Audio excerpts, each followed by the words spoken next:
she came over to my church, and so I seen her. I was like, wow. I said She that's showed up see, at her the church? name was. She showed up She at just church, showed man. up. She was at church, man.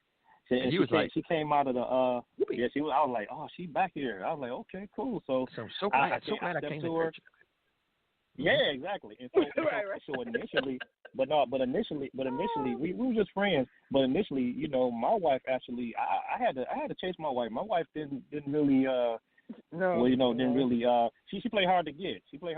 Yeah. 4 months of us pursuing. She did. That's okay, She turned sir. me down That's for okay. dates. She stood me up for dates. Yeah. All that stuff, That's man. okay. So, That's what they do. 'Cause my wife did the same thing to me. I had to work for that. I had to work for that woman, man. It wasn't easy. Yeah. That's It's a trap. good girl. It's a trap, sir. Hey. It's a trap. They reel you in, and It's a I'm blood sure. trap. I love the trap. Been in the trap for 19 years, and I love it. I'm sure you do, sir. I'm sure you do. She wasn't a black widow spider. Right. I know that's what I sound like. It's a trap. We all came to like black widow spider would have ate the husband. We can't always be like Sam Miracle Brown. As soon as he's singing it, and his wife is like, how you doing? He sound like a rock star. She gave me a hard time too. She did. She gave me a hard time. Yeah. Get her on the phone. How dare she? Oh, I think she probably already called in. Maybe waiting to get in. I see a call here. Hold on a second. Let's bring him in. This is a praise party. Area code 734-329. You're live on Elevation Radio 1. How can we help you? Hello. Yes, hello. This is Elevation Radio 1. Hi. Hi. I'm Ela Shetransky from Michigan. Okay, Michigan in the house. Hey. Oh, Lord, not too many Michigan people. Okay. Michigan is where it's at, nice and cold. Michigan is nice and cold. Yeah, man. Nice Detroit, man. It's the D up in the house. Yeah, it's the D, man. Oh. Hello. Welcome. Yes, hello. Now she has stories. This is my sister. I am the second one. I'm baby. One of the sisters of the. Oh. Hello, everybody. Okay. Hello, Minister Miracle. Hello. I'm enjoying what I'm listening to. Praise the Lord. You guys are doing awesome. I see y'all having a party without me. You're included now. I'm here. What would you like to know? I like to know. Hold on a second. Give me the funniest story you have about your sister. Oh my God! We're only 2 years apart. Roaster. Let me clear my throat and dig into the repertoire. Let me think. Oh God, no! Wow. Please be nice. Okay, so be nice. Drag it out. I'm being nice, but she never. My sister does not lie. Does not lie at all. Never had, except one time when I was 3 and she was 5. And oh my gosh, I'm trying to remember this. Yeah. I still have the scar. My dad and my mom told us not to ride this particular bike and for her not to be on the back of it or whatever. And she was riding the bike and I was in the back, and we were told not to. And Dad was at summer camp, Lonnie, and I fell off the back and I damaged my leg so bad. And I knew that when she went to Mom and Dad that she was going to tell. When we went to Mom, she was going to tell the truth because she never lied. And she said, when they asked what happened, she's the same way from day one. And she said, when Mama asked, what happened, she's like, I don't know. And I'm like, I love this girl. We might be able to be friends. She's already had my life together. I was ready. But there's a constant reminder on my knee how loyal my sister is. Oh, no. Yes, I still have it. Wow. 40-some years later, I still have it. Beautiful. Still have it. Yeah. So thank you. Thank you, Lonnie. Bondship over lying. Thank you. Oh, my goodness. I know. Over lying. Oh, my gosh. Well, Anytime. I tell you, I bet her husband didn't know that. So. No. I don't know. I've known my brother for many years. We might hear. Many years. Right. But what you see is what you get with her. This is how she's always been. That's fantastic. Very anointed. I can't listen to her. I'll tell her I'm one of her number one fans, and I'm not just saying it because she's my big sister. I'm just saying it because I can hear her sing. She's, she can be hard on herself, which a lot of musicians are. But she, to me, she can sing any day to me, and I will listen. Yes. And then she taught me all her kids, the musical, all my nieces and nephews, baby, I'm like three-part harmonies, and they got it. So, yeah, she's definitely a bless. And then when I heard the Christmas song, it just really, really blessed me, to hear them sing, especially with Miracle, Minister Miracle. I have to call you Miracle because my daughter's name is Miracle. So I love this song. You actually like him, ma'am? Like just from feeling, I like him. I love the name. I love the name Miracle. So and then I heard his my sister told me his testimony, and so my daughter's name is Miracle Journey. So when when I first heard the song, she heard her auntie Nikki say, okay, Miracle, and she stood up thinking it was her, and she heard Minister Sam Miracle's name. She looked at me and she felt like, how can my auntie do that? She feels she's the only miracle in the world. So that's right. Now she knows that she shares that name with you. So I don't know how he got it. Matter of fact, Miracle babies all stick together. All stick together across the land. How did you get that name, Miracle, Minister Brown? Which miracle do you want to hear, my brother? I know. The most relevant short one.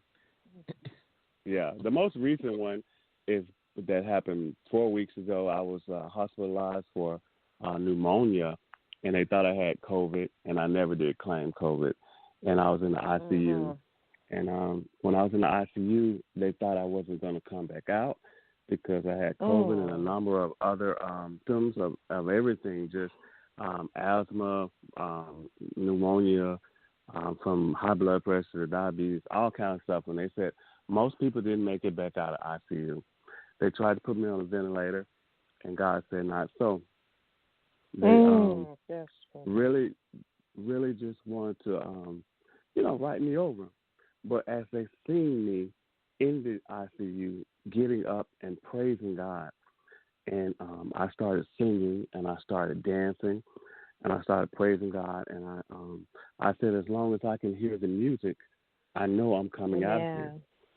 And God began to move in a mighty way, in such a powerful, mysterious way that even the doctors were amazed.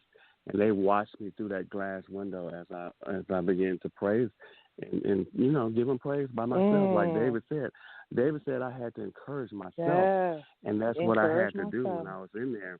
And, barely being able to breathe, to coming on out of that thing, and being able to go to the award show. So God is a healer, and that's one of the reasons why I'm called Miracle, because the enemy has been attacking me. And I know that I'm chosen. I know that I'm called to do this ministry for God. And I know the enemy is going to try to attack, but God always has a ram in the bush. I am very. You explained a lot of things to me in here, because I have a similar scenario that I was actually before COVID, the name COVID came out. I had been sick actually since November of 2020.